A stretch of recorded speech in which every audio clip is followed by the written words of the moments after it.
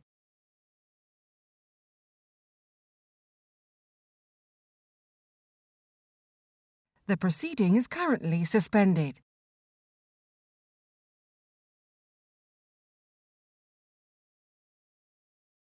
The proceeding is currently suspended.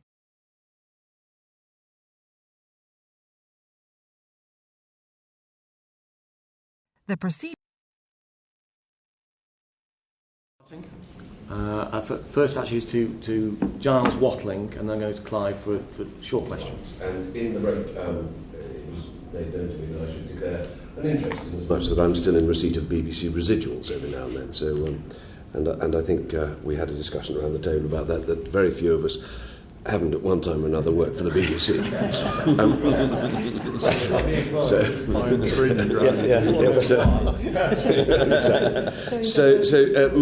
It's more of an intervention really. It's very short and to the point, but a little while ago, Sir David, you said that over 75s are sort of the core licence fee payers. They're the people who want to pay, and they're the people that you want to look after. Is that right? I pointed out that those over 75 are probably the most engaged with the BBC. The average engagement score for those over 75 is something like 30 hours a week. Right. So for many people, the BBC, both in news and in drama and many other genres, is a really trusted friend. Right, so moving on from that, and this is why I'm sorry to maunder on about the news and the reductions there. Lord Hall, you said that the BBC is moving more and more news online. And I would argue that coming from the constituency I do of Clacton, I mean, I have a lot of people who engage with the BBC a lot, and they still don't use online services. And is it not possible that you could be dealing with isolating people, the loneliness issue that goes along, and moving online might be isolating people even further? Yeah, so I think it's a really good point. My belief about all our services, not just news, actually, is that we're running two things at the same time. We're running linear services in television, but using those linear services to drive people to our on-demand services. People use our on-demand services, we bring them back to linear. And there are huge advantages of that. The same in radio. For the first time, we're now saying, you can listen to Radio 4 whenever you want, the bits whenever you want, through BBC Sounds, podcasts, and so on. So I think the strength of the BBC versus the streamers is that you're doing those two things. Exactly the same in news. I can't foresee an end to the news channel, even though people have talked about its demise for a very long time. I think people want that sort of to find out what's happening, to find out what's happening live, but then also, of course, to go online. Some people won't, but we hope they will go online to find depth or find the immediacy thing. So I think you're running. And a theme of our annual plan, when it eventually comes out later this month, will be exactly that: the strength of running both linear and on-demand side by side. Because we also know that there are things which bring us together. I mean, we started off by talking about coronavirus. We've talked about the floods. We're in the middle at the moment of negotiations over the Six Nations. We want to keep those free to air. They probably will not be free to air. We think, though, frankly, we believe that ought to be a listed event. That there ought to be listed events, because the public's appetite for seeing things which bring us all together, as you're suggesting, Mr. Watling, is really, really immense. And that's why, if you look to the future of public service broadcasting, one of our roles, not at any cost, but one of our roles must be to bring the public together in that sort of way. And you would keep the themes of isolation and loneliness at the forefront of your thinking. We've got to think about that, and I think we've been doing a lot of programming around mental health. I think that's really important. I think loneliness comes into that as well.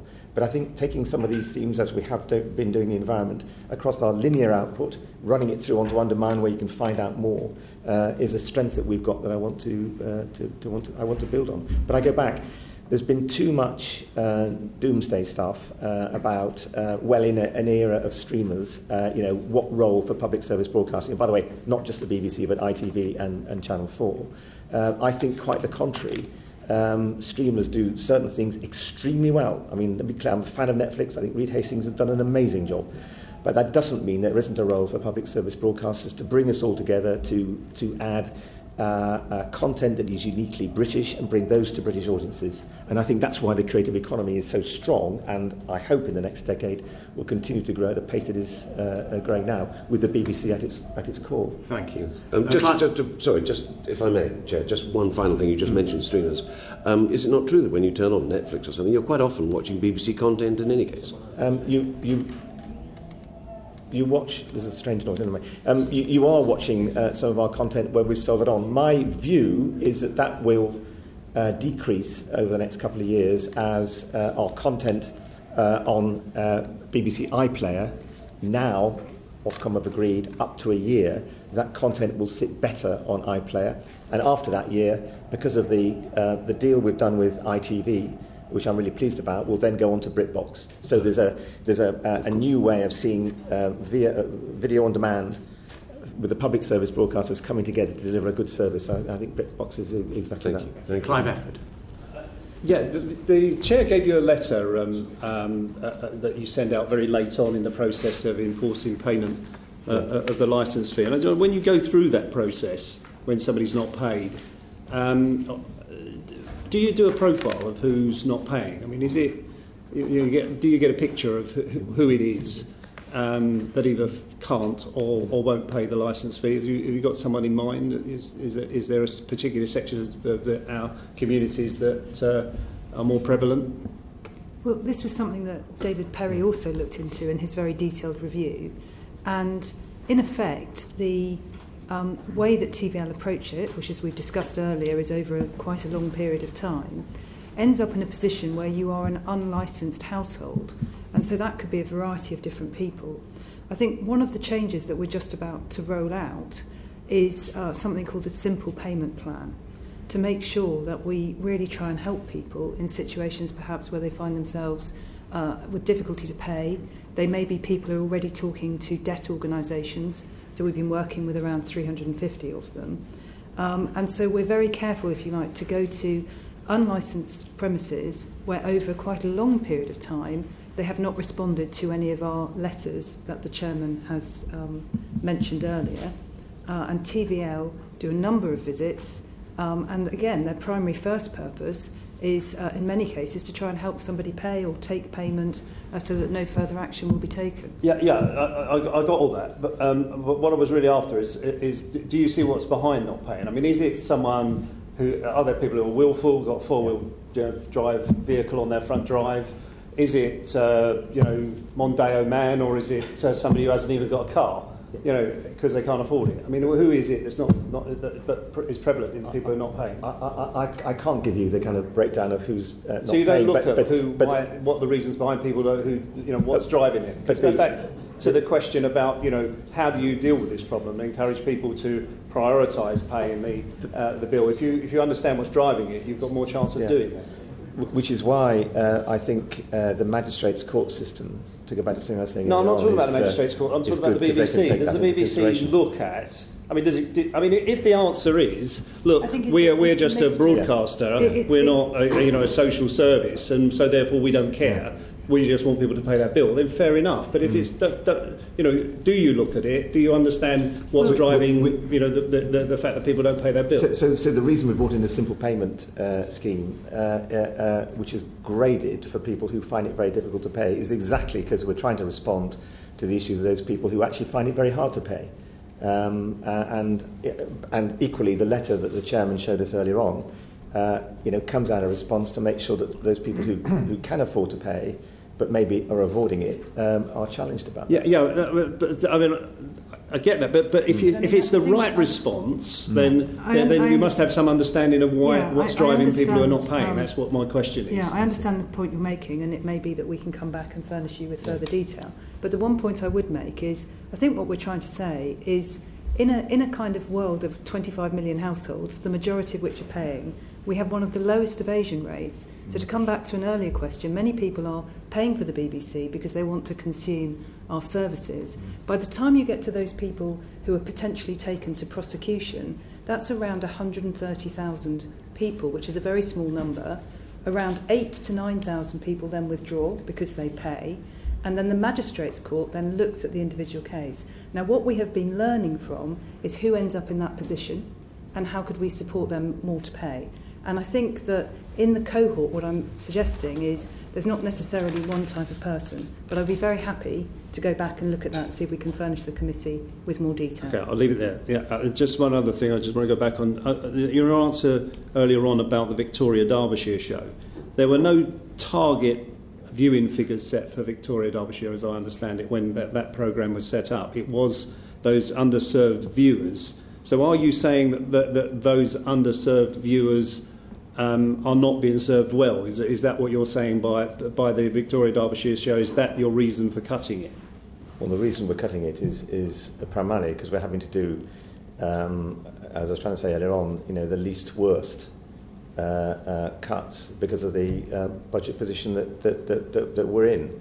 And I go back, I hope the team and the journalism they can do, we can find a home at a more appropriate point for them to reach the audiences we hope they'd reach. But you said it costs £3 million, the programme, but what does it save by being cut if you're not going to cut all the staff? £3 million less whatever we decide is the right amount to put in discussion with the team into finding the journalism it's doing another home. And I can't give you that at the moment because that's what's being discussed by the news team.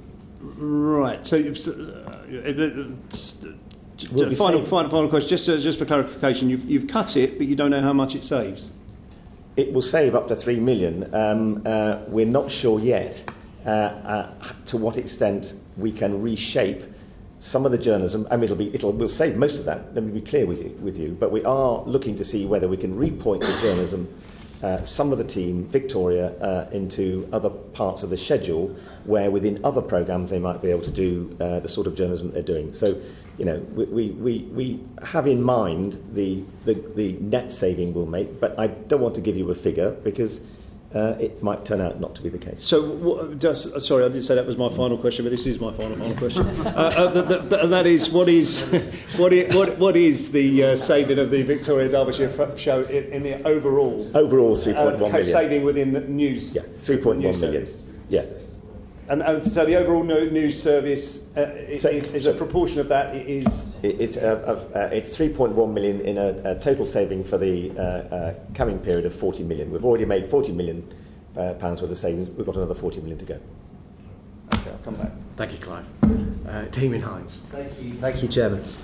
So we've talked quite a lot about over 75s today. I wanted to talk about the other end of the age spectrum, the under 25s. And I think...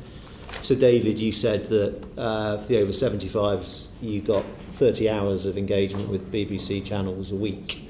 For the under 25s, live TV viewing is something of a rarity, and their platform of choice is not the BBC iPlayer or BritBox or even Netflix or Amazon Prime, but overwhelmingly YouTube, with a very, very different definition of talent from what you would recognise in the type of programming that most of us...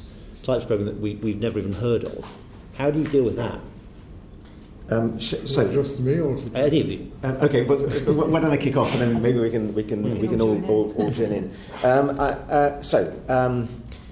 We're diverting resources into programmes for younger audiences. I completely agree with you that if you are paid for by everybody, then you've got to give something to everyone. I think that's the key thing about public service broadcasting and the licence fee, which comes from that kind of universality.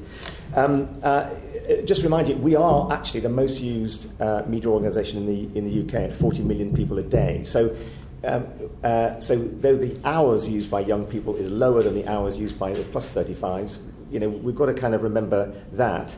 80% of young people come to us each week. And the average consumption for people across the board is 17 hours, lower, of course, for the under 35s. So, what to do? Never underestimate the power of BBC One. I think the events that bring us together, the programming, the dramas, the comedies, the entertainment, brings all audiences together. The Gavin and Stacey, clearly a brilliant moment at Christmas. So what we're looking at, and by the way, we've been doing this for the last 2 to 3 or 3 or more years, is looking at how we can schedule things which young people will go for more, but of course on BBC One you're looking at a broader audience.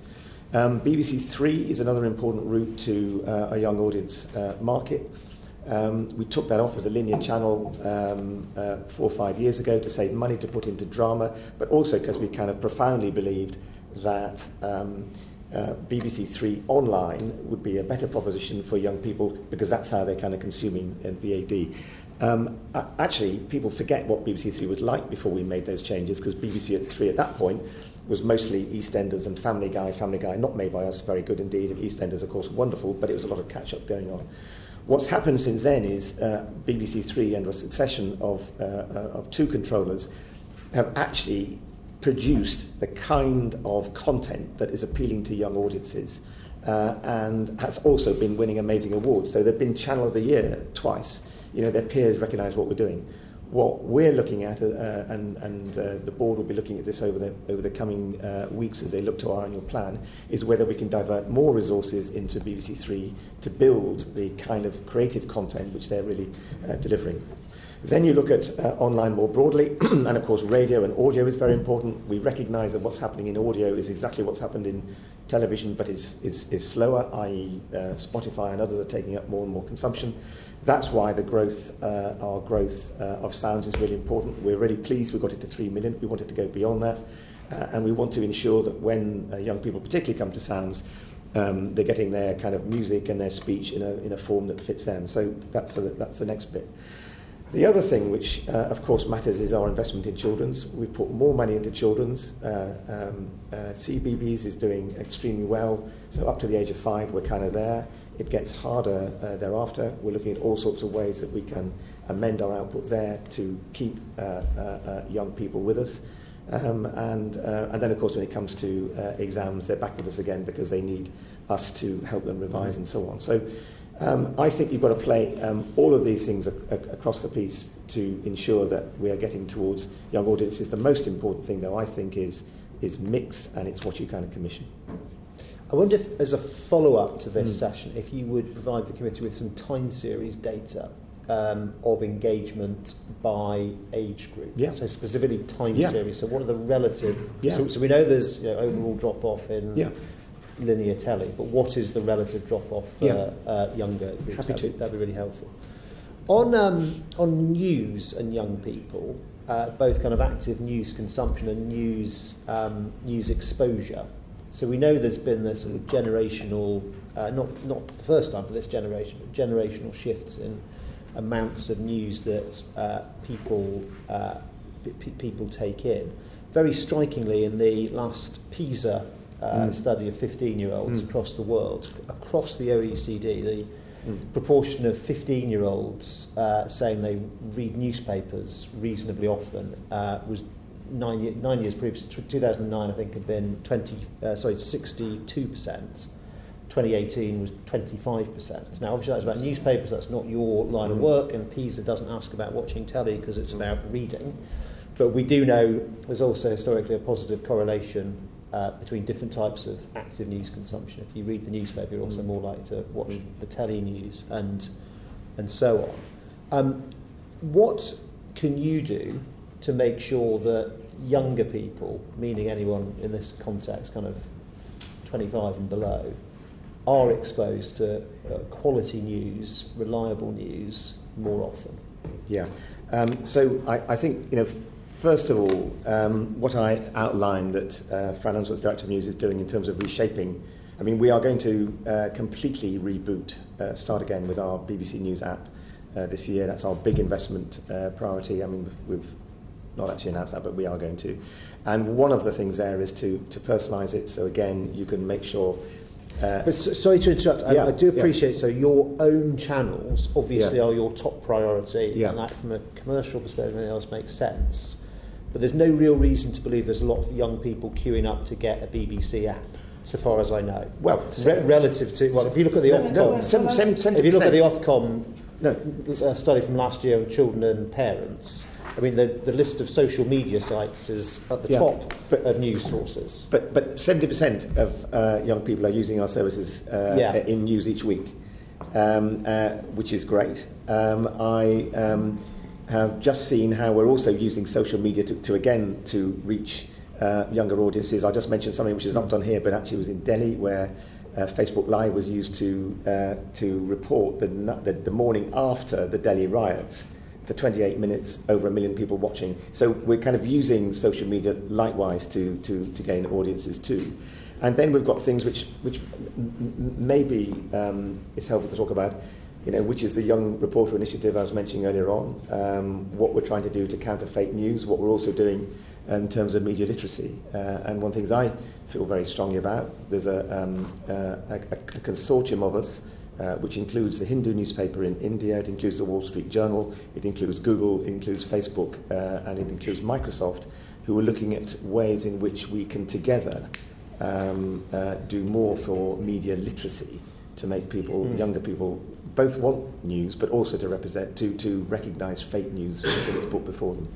So the only other thing I'd mention is the Ofcom report that you refer to actually says that many younger people come when they either want to check things or for the really big stories. Right. Yes. The other thing I'd also just mention very quietly is, of course, Newsround. Because Newsround, in terms of actually its profile, we felt that actually we needed to rebalance the linear digital mix. So we're looking at both doing Newsround in a more accessible way online, and also thinking about how you can take products like Newsround around the world. Because again, I think actually that appetite for kids to understand what's going on around them, we've seen that with the environment debate, I think we're seeing that with coronavirus. So actually thinking about that. And the other programme I think that's really made a difference is Newsbeat. And the tone of Newsbeat, which is very different. During the general election, there were special Newsbeat programmes, there were special Newsbeat debates. So we're continuously developing and changing our offer, as we also learn that actually many younger people prefer to consume by theme rather than necessarily by day to day. So we're continuously looking at that mix. So you're right, you do have the single most trusted go-to brand when people go to a brand, but quite often they don't. And when asked, how do you verify a news story, young people also say, well, I ask somebody else, or I see what somebody else has commented on this story, and is that somebody, a person I trust? But I mean, you're in a great position having the single most trusted brand. I'm interested when Lord Hall says we are using social media. What does that mean? Well, so how do you guarantee that in the places where people are, your content is going to be seen, other than sharing stories, which obviously you do. So well, you want to be clearly on Facebook. You want to be clearly on YouTube. I mean, we don't want to put on Facebook. On YouTube, we don't want to put our long programmes, because for that we want to come to iPlayer, but for news, it's perfect to be there. And how are you funding that? What sort of proportion of? I can't tell you the proportion of our budgets that are going on that, because we sort of look at it as a pool, and how we distribute it is then I can't tell you that figure, but it's important that, well, for example, this is not in news, but it might be helpful. So the largest pop music channel on YouTube is Radio 1. And of course, it's also global. Yes. To be fair, that shouldn't come as a massive surprise to anyone. I mean, given the dominance of Radio 1 over decades as a music channel. So, Steve, I think we're going to come in as well. But I was interested, you just sort of dangled the thing about what you're doing about fake news, and also your support for media literacy, which I would also be very keen to hear about, but I'm conscious that time may be against us. So, that's the question. So that's the question, David, if you want. Tell us what you know. So we've got something which is we're calling the Trusted News Initiative, and we're rolling this out in elections. We're talking to the main social media companies about how we can identify what is fake. And both help them and work with them to get stuff down, to get things taken down which are fake.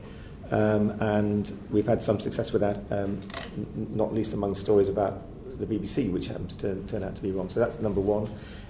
We're also working now on an initiative to see whether we can improve media literacy, working with social media companies and also with the Wall Street Journal and others too.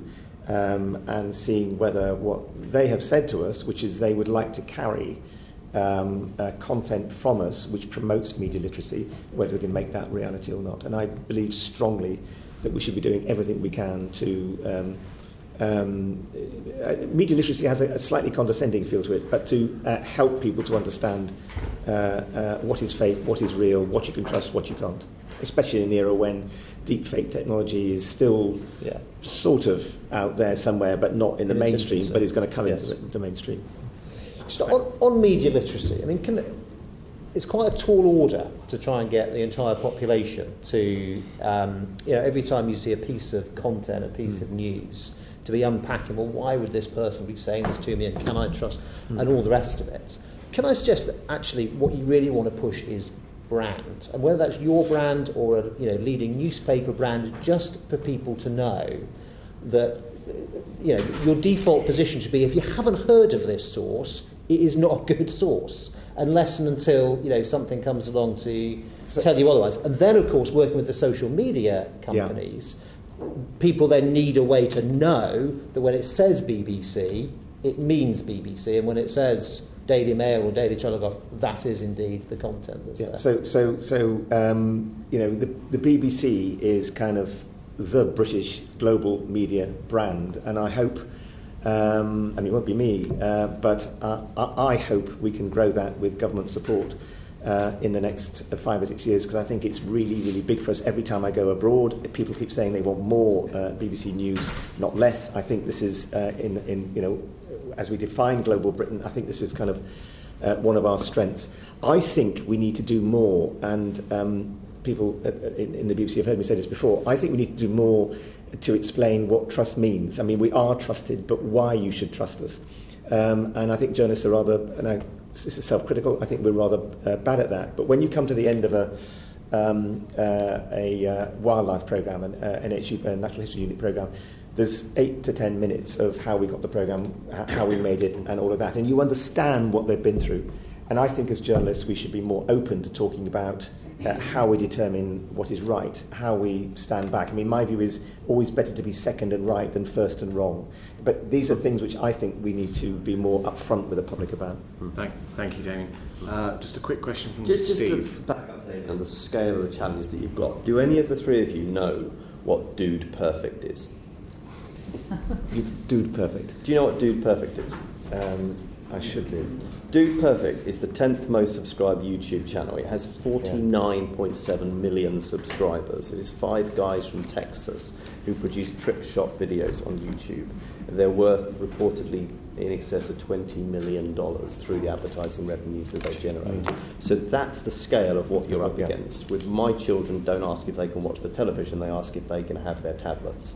So you've got to take that content, trusted BBC content, on the entertain bit of what you do in your charter, and somehow serve that to those audiences. And that's going to take huge resources, isn't it? Yeah. And I shall now watch. I shall watch. Yeah. Trust me, it's very, very good. Thank you for the tip. If I can reciprocate at some point with another tip on the other guys, I will do. But no, this is a big issue. And how do we build on the lead we have with CBBS and take people through thereafter is key. Yeah, it's huge. And especially when, as you're pointing out, kids get control of the screen themselves, and then it's a different world. Navigate to where they want to go. Right. Thank you, John Nicholson. Thank you, Chair. I apologise for my hoarseness.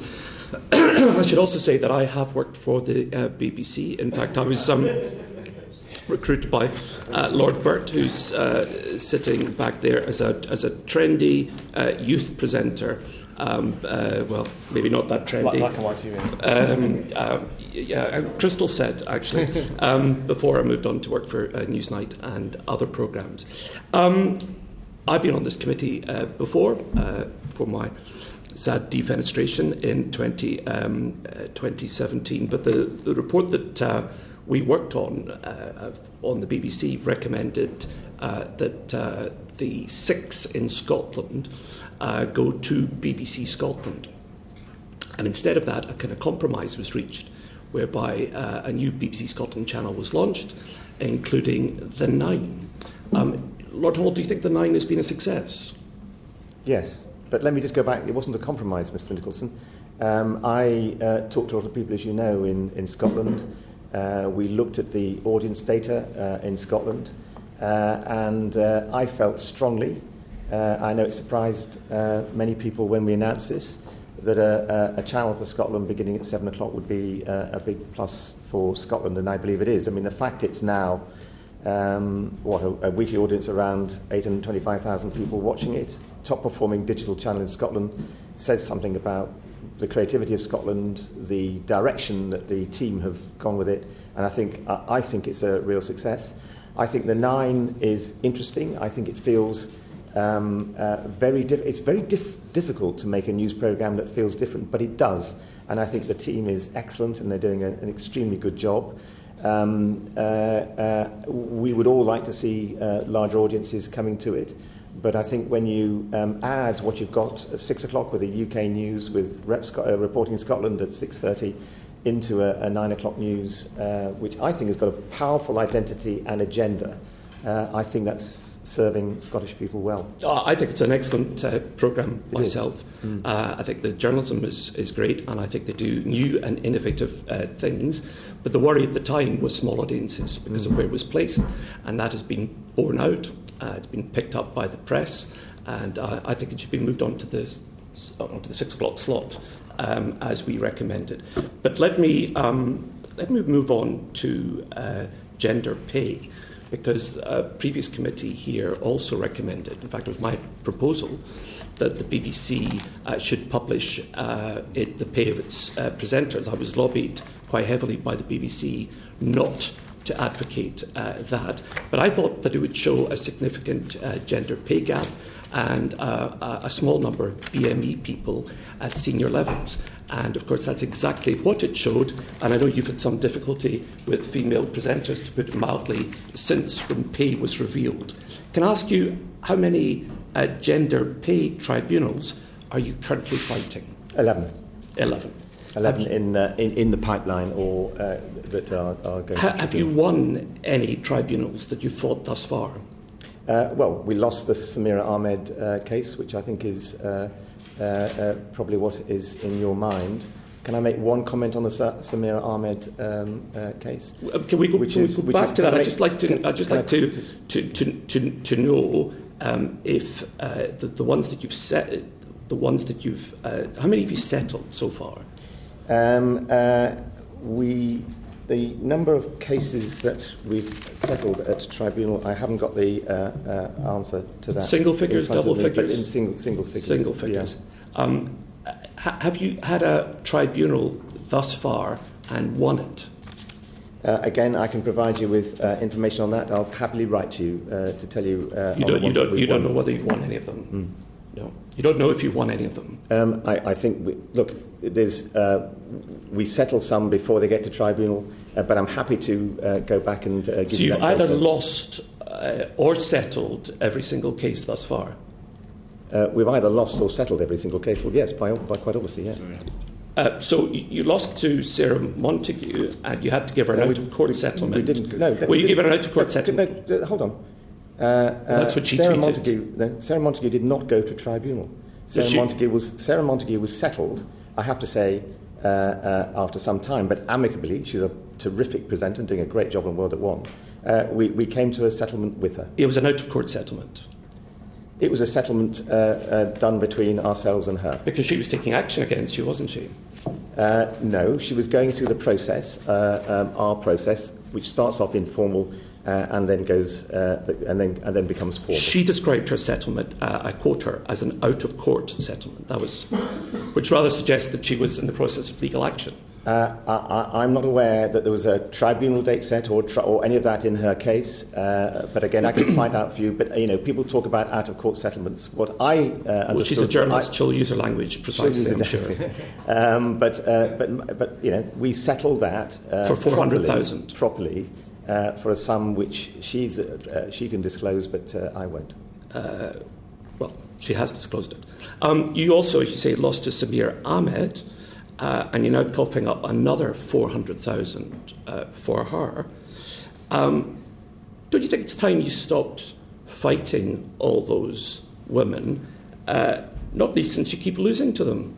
Well, let me say we've had of 1,324 pay queries, of which we have resolved 97% of them, and there are some still left to be resolved. The interesting thing about the Samira Ahmed case was that the judge said the payment we should make to her was for something which was done way before my time in 2008. But sorry, was that Lord Burt's time? Pardon? Was that Lord Burt's time? No. But it was just but can I just make the point though? Yeah. Most of these are about historic pay anomalies, and these are things we're trying to clear up and get right. As that is my job to get these done right. But the tribunal judge said in the Samira Ahmed case, she was not making any claim or declaring any claim after 2018, because at that point we had in place proper ways of determining what a presenter should be paid. And I think that's the most important thing. We've now put in place the right ways of judging how we should pay our presenters. Did you say they're historic cases, but when we forced you to publish the pay, it showed not just historic discrimination, but ongoing current discrimination. That's why so many of your female staff were outraged. No, I think most of the cases we've been dealt with are sorting out historical anomalies. But the thing, I just go back to what I was saying earlier on about our HR systems. What we've been reforming and what we've been putting in place is systems where we can be clear about who is paid what for what job.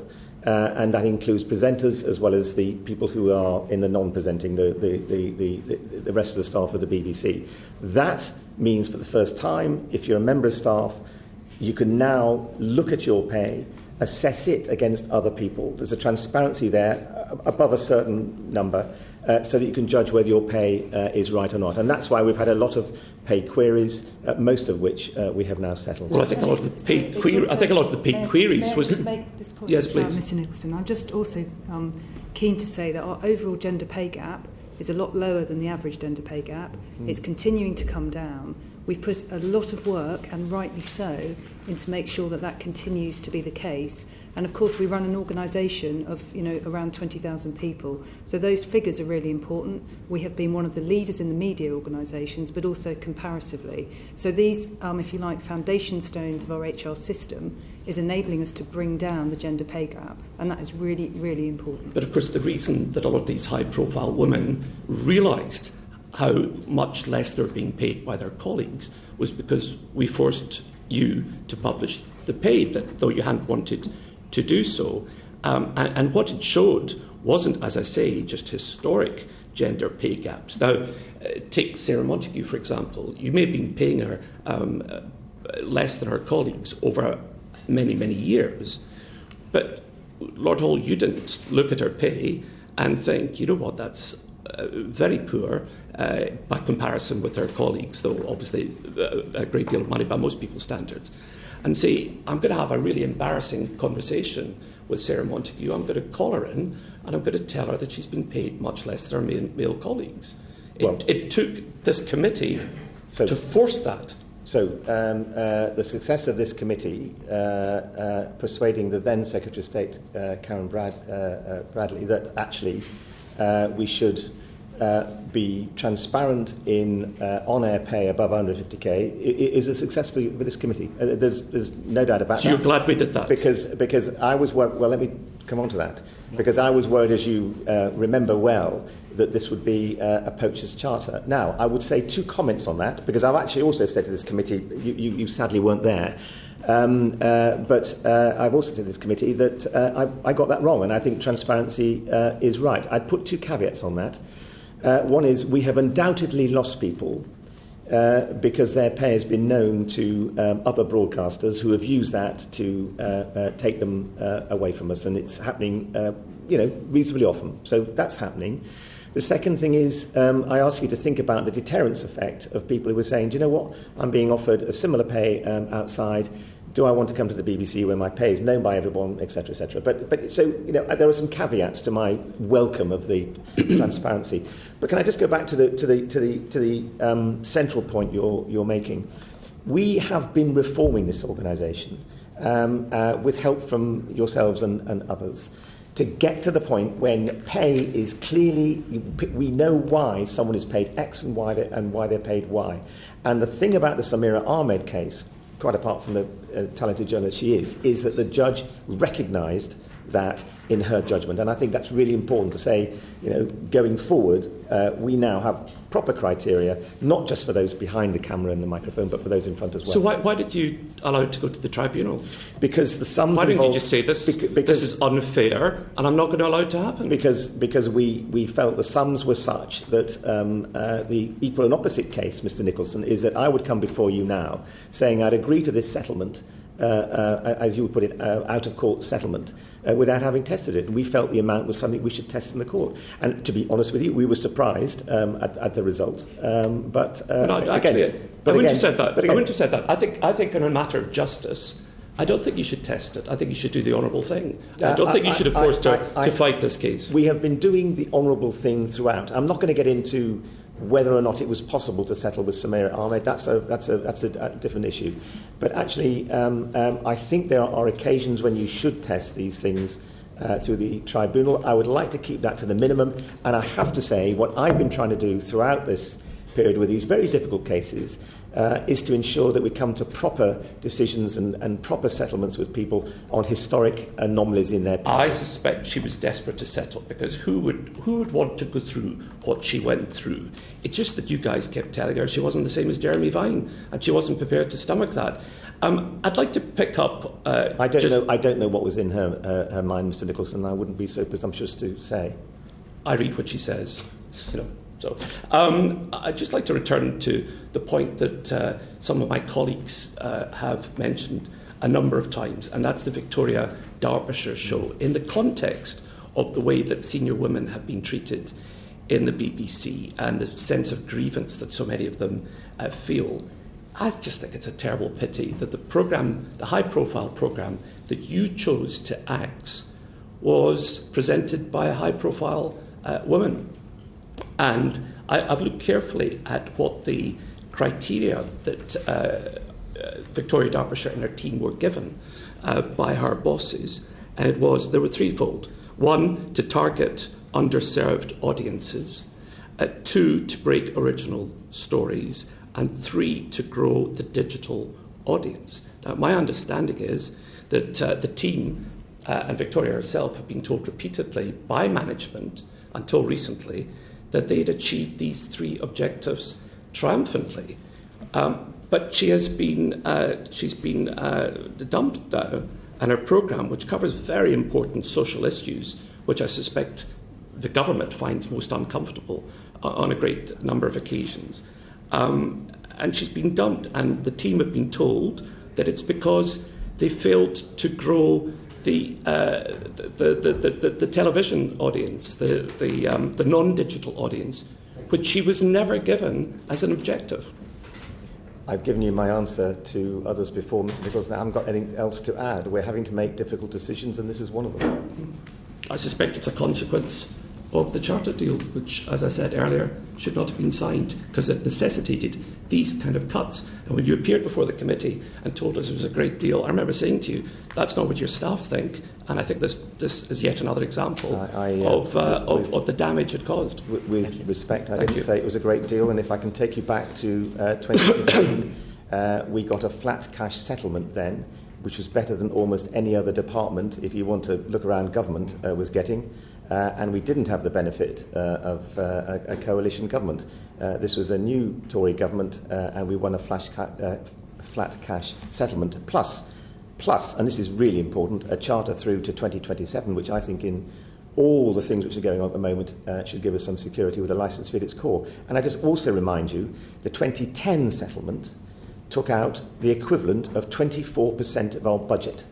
So, this is not just one-off raid on the BBC. This has been consistent over a decade, and I very much hope that when you as a committee come to think about the licence fee amount discussions for 21-22, that these are things you'll think very hard about. I'm sure you will. Thank you for that. I mean, I'd be tempted to ask you at that juncture, if it was such a great deal, why are you resigning? Why? You were resigning in that regard. Why are you leaving early if it was such a great deal? No, I'll tell you why I'm leaving. Well, we can count that at the end, but I'll ask you that at the end. Oh, at the end, okay, but yeah. I'm going to bring Clive Efford in, who wants to talk about BBC Pen. Yeah. You've got to save 18 million. In news. Yeah, according to the figures, I think I've got this right. The number of people earning over 150,000 a year have gone up. Is that right? Am I right about that? The numbers over 150. You're publishing over the yes. that earn over 150,000.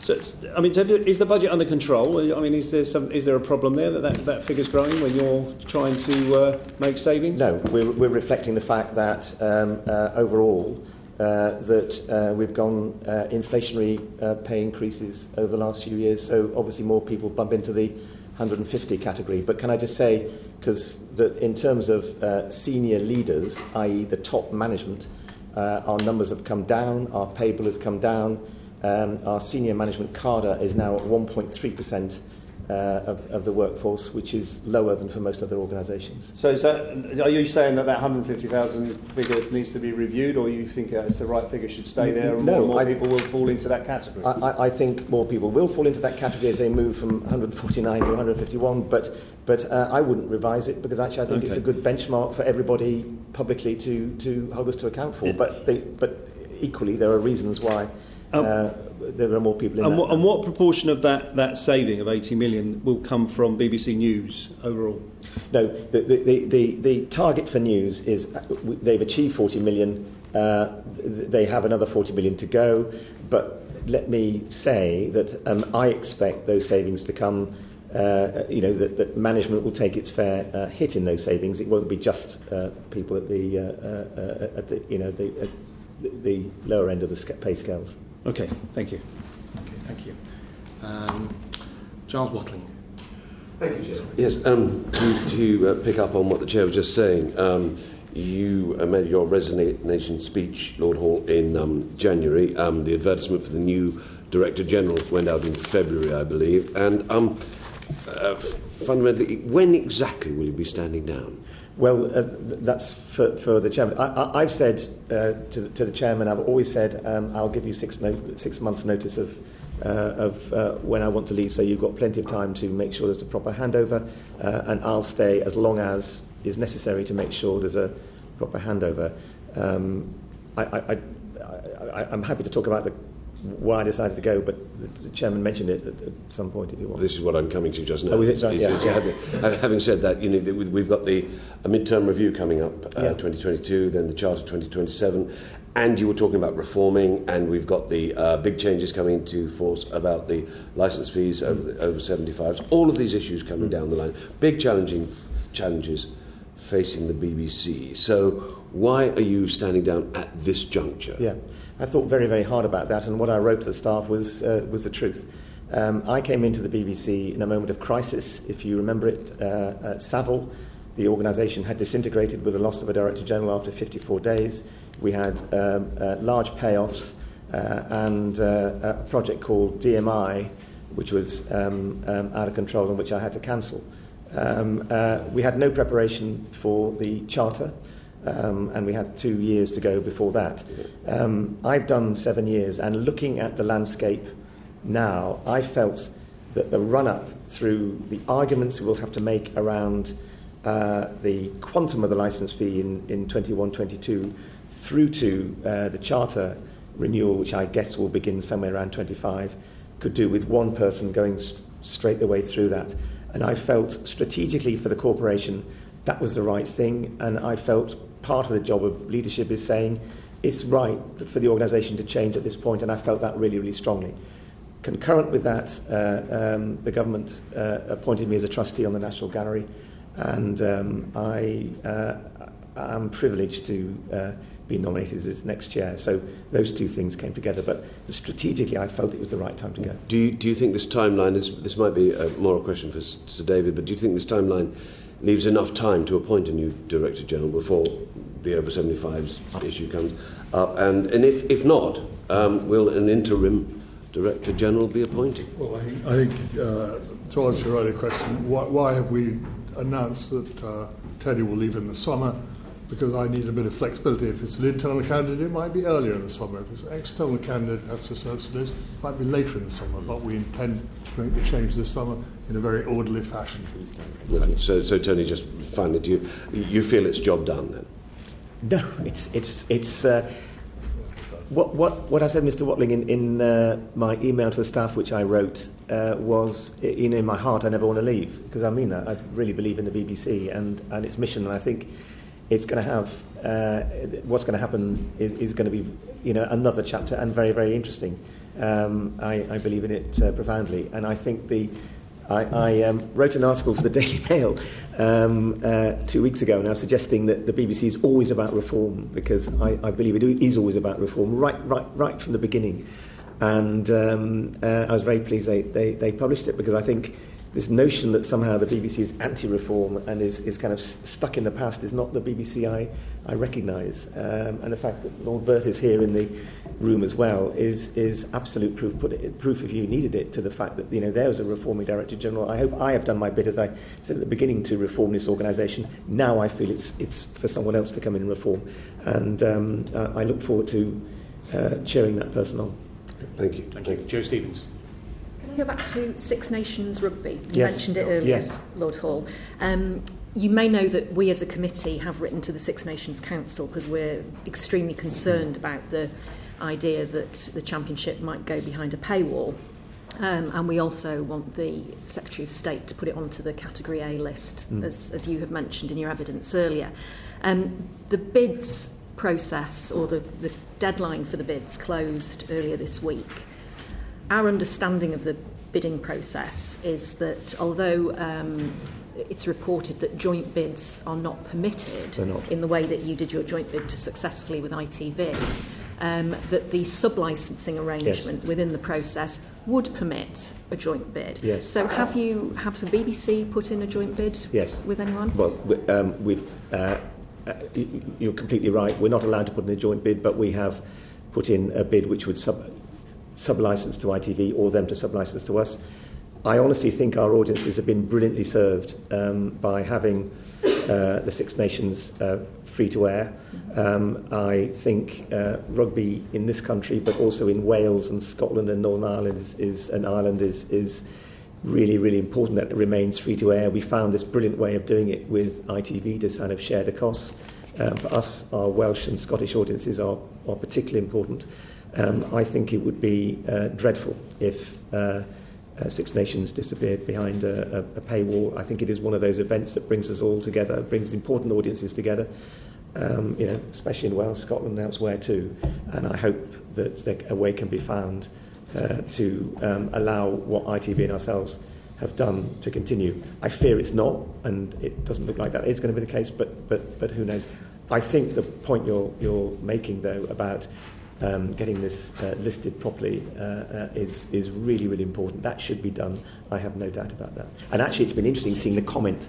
I've been looking at the Welsh newspapers particularly to see how strongly people feel about that. Yes. I think as a proportion of population and audience, Wales is the highest percentage. Yeah. I mean, obviously, we're a smaller population, but greater still, audience. Just on the Category A listing point, have you spoken to the new Secretary of State about that particular issue? No, we haven't on that particular issue.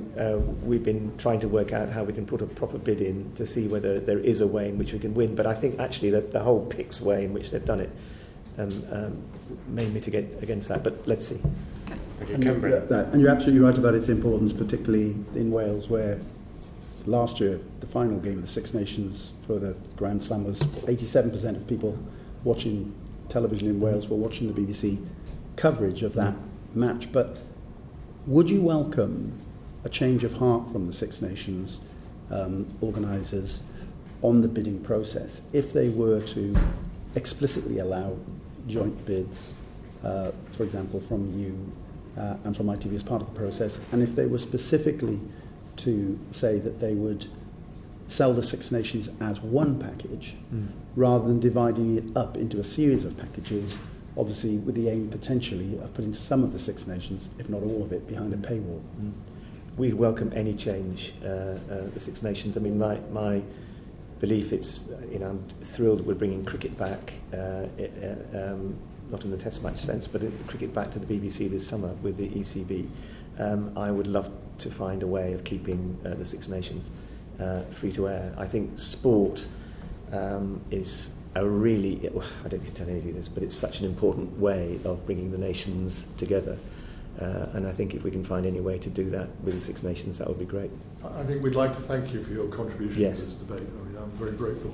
And I agree with you. On any Welsh view of the A-list, the England-Wales game would be right at the top. Why is it on the B-list and not on the A-list?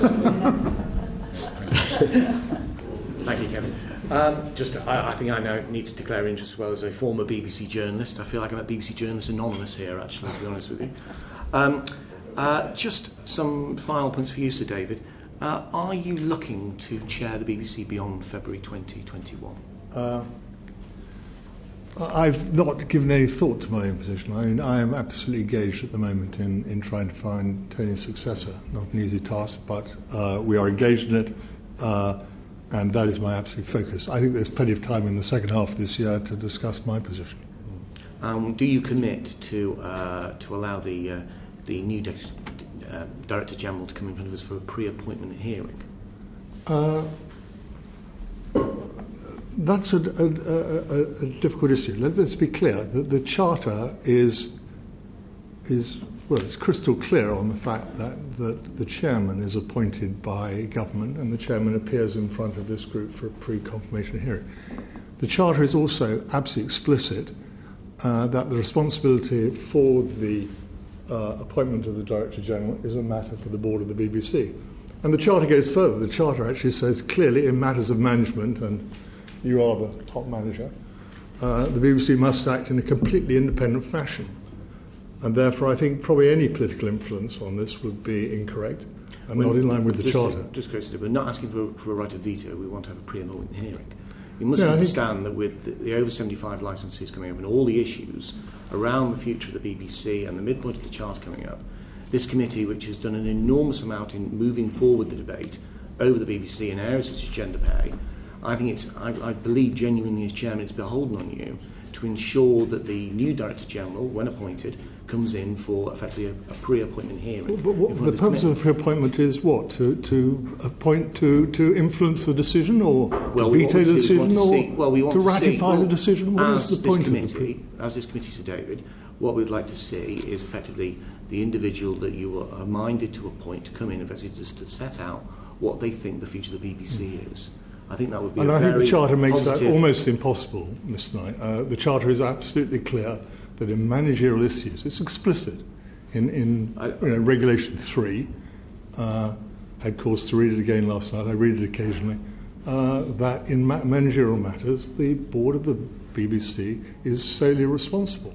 What I do undertake is that as soon as they are appointed, and indeed before they take up post, they will come and see you. So before they take up post, they'll come and see you? I'm happy for them to come, he or she, before they take up post. But they cannot come before we, the BBC, and the board have actually ratified the appointment. I think it would be inappropriate. Okay. So we will see them before they take up post. Okay, thank you very much. And thank you very much for today. And I have to say, Lord Hall, this may be the last time that you appear before us. I'm not certain in that regard, but I just want to thank you personally, as being someone on the committee for the last 3 years, for the courtesy for which you've always dealt with members of the committee, and me as a constituency MP as well. And thank you for that, and thank you for coming today. Thank you. Thank you.